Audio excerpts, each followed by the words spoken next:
अस्सलाम वालेकुम जी। आज कैसे हैं आप? सब खैरियत से होंगे। और आज हम बनाएंगे रेशेदार हलीम दलीम या जो भी आप बोलते हैं, घर के मसालों से तैयार करेंगे और बहुत सारे आइडियाज आपको शेयर करूँ। तो जल्दी से आप रेसिपी को स्टार्ट करते हैं। तो सबसे पहले मैं दालों का रेशा बताती हूँ।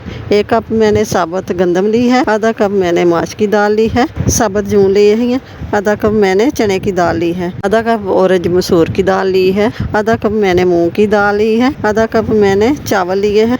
और चावल और सारी दालों को आधा आधा कप लेना है और गंदम का 1 कप लेना है, क्योंकि गंदम की वजह से यह गाढ़ी होती है और यह गंदम से लेस बनती है। तो आधा कप जो बाकी दाल ले लेनी है, 1 कप गंदम लेनी है। तो आपको क्या करना था, सारी दालों को अच्छे से वॉश करके और सारी रात भिगो के रख लेनी है। और सुबह को मैंने ये सब सारी दालों को अच्छे से पानी निकाल दिया है। और ये गंदम की दाल है, गीला होने से पहले ये इतनी छोटी सी थी और सारी रात भिगो के रखने से ये डबल हो गई है और इतनी सॉफ्ट हो गई है कि ये टूट रही है। अभी मेरे नाखून नहीं है लेकिन फिर भी ये टूट रही है। इसी तरह आप चने की दाल कोई भी देखें, ये सॉफ्ट तो हो गई है मगर फिर भी टूट रही है। अब जो है इन्हें हम सबसे पहले ये हमने बॉईल करना है। तो इसका पानी मैंने अच्छे से निकाल दिया और अब बड़े से पतीले में लेके तो इसको दालों को हम डाल देंगे। तो अब इसमें 4 से 5 लीटर पानी डाल देंगे और 1 चम्मच नमक का डाल देना है। तो अब इसको हिला देना है अच्छे से, ढक के 1.5 से 2 घंटे हम ये रख देना है। और बीच बीच में थोड़ी थोड़ी देर बाद चम्मच को हिला देना है कि दालें नीचे बैठ जाती हैं तो इसलिए वो जल जाएगी। अब हम एक प्रेशर ले लेंगे और इसमें 1.5 कप घी ले लिया है। घी अच्छी से गर्म हो जाए तो हम 4 अदद प्याज मैंने ले लिए थे और इन्हें जो है ये शामिल कर दिया है। तो अब इसे फ्राई कर लेंगे। तो साथ ही हल्के हल्के थोड़े देर बाद हिला लेंगे। तो जिस चीज़ से मैं निकालना है उसमें किचन टॉवल मैंने बिछा दिया है और छन्नी रख ली है। थोड़ा सा हल्का सा कलर आना स्टार्ट हो जाए तो हल्का हल्का चम्मच हिलाते रहना है कि इसका कलर इको जैसा आ जाए। तो उसके बाद फ़ौरन से हम निकाल लेंगे छन्नी से और इसी किचन टॉवल में फैला देना। तो जब ये जैसे ही ठंडी हो जाएगी तो बहुत अच्छे से क्रिस्पी हो जाएगी। प्याज जो हमने ये फ्राई कर लिया है, तो अब हम क्या करेंगे कि इसी घी में हलीम का गोश्त वाला मसाला बना लेंगे। तो इसमें लेंगे 1.5 चम्मच ज़ीरा, 4 से 5 अदद कड़ी पत्ते, 1.5 खाने का चम्मच मैंने अदरक लहसुन का पेस्ट ले लिया है और थोड़ा सा इसे फ्राई कर लेना है। जब अदरक लहसुन का पेस्ट फ्राई हो जाए तो आप गोश्त ऐड करेंगे। और 1 किलो बीफ लिया है और इससे बड़े बड़े पीसेस मैंने करा लिए थे और इसको अच्छे से कलर चेंज होने तक फ्राई कर लेंगे। बीफ अच्छी तरह फ्राई हो गया है, कलर चेंज हो गया है। अब इसमें स्पाइसेस ऐड करेंगे। 2 खाने के चम्मच लाल मिर्च का पाउडर, 1.5 खाने का चम्मच कुटी हुई लाल मिर्च, 1 खाने का चम्मच हल्दी और हस्बे ज़ायक़ा नमक।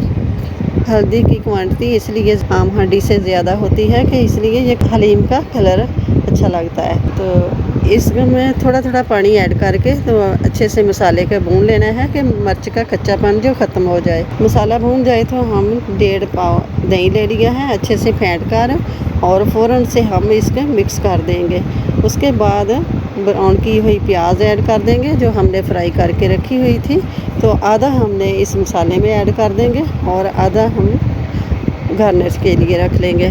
साथ ही हम 1.5 चम्मच कुटा हुआ ज़ीरा और 1.5 खाने का चम्मच साबुत पिसा हुआ धनिया पाउडर ये ऐड करना है, मिक्स करना है। और इसके बाद हम पानी ऐड कर देंगे। मैंने 2 लीटर पानी इसमें शामिल करना है कि बोटियाँ इसकी बड़ी बड़ी हैं गोश्त की और ये गलने में टाइम लगेगा। कवर करके सीटी चलने के बाद 1 से 1.5 घंटे के लिए कुक करना है क्योंकि ताकि गोश्त अच्छे से गल जाए। दालें हमने बॉईल होने के लिए रख दी है। मिर्च के अलावा कुछ मसाले और जाते हैं तो इसके लिए हम लेना है आधा टुकड़ा जायफल का, थोड़ी सी जवित्री लेनी है, तो 2 अदद काली इलायची लेनी है, 12 अदद लौंग लेनी है और 5 से 6 अदद सब्ज़ इलायची लेनी है और 1 खाने का चम्मच साबुत काली मिर्च लेनी है।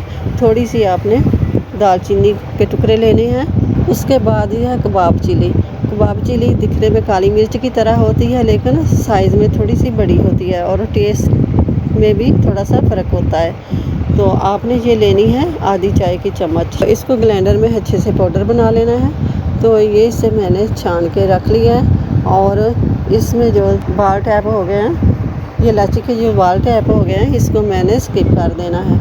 मसाले को एक साइड पे रख लेते हैं और 1 घंटा 45 मिनट के बाद मैंने वेट हटा दिया है। तो प्रेशर मैंने खोल दिया है। तो प्रेशर कुकर खोलने में आधा से ज़्यादा पानी ड्राई हो गया है और गोश्त हम चेक करते हैं तो माशाल्लाह बहुत अच्छे से गल गया है। तो अब गोश्त हम निकाल लेंगे।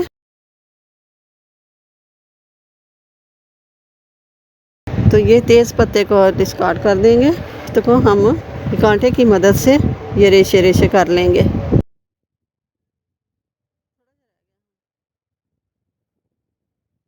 अब चलते हैं दालों की तरफ। कांटे से तो ये दालें, ये गंदम अच्छी तरह से कांटे से हैं और कुछ पानी इसमें ड्राई हो चुका है और कुछ पानी में ये दालें, ये मेरे पास मदानी है लस्सी बनाने वाली।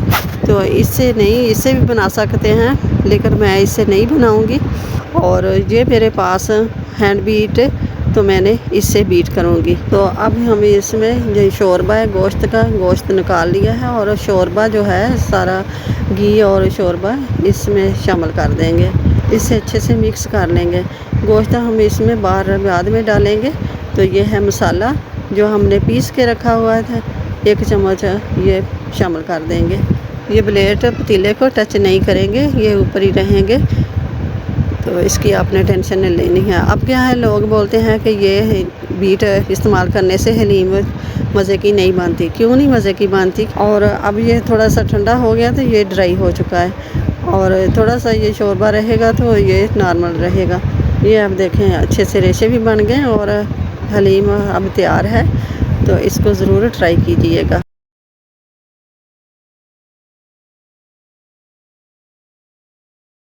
अल्हम्दुलिल्लाह जी, हमारी बहुत ही लजीज रेशेदार हलीम तैयार है। तो आप इस रेसिपी को ज़रूर ट्राई कीजिएगा और इसे सर्व कीजिएगा। अगर मैंने कुछ भी नहीं ऐड किया, थोड़ा सा ये गोश्त डालने से ये थोड़ा सा कलर ऑरेंज सा हो गया है और बेहतरीन हलीम हमारी तैयार है। तो इस रेसिपी को ज़रूर ट्राई कीजिएगा। तो वीडियो पसंद आए तो इसे लाइक करें, ज़्यादा से ज़्यादा शेयर करें। तो मेरे चैनल को सब्सक्राइब करें और साथ ही बेल के बटन को प्रेस कर दें कि मेरा आने वाली वीडियो आप तक पहुंचती रहे। अल्लाह हाफिज़।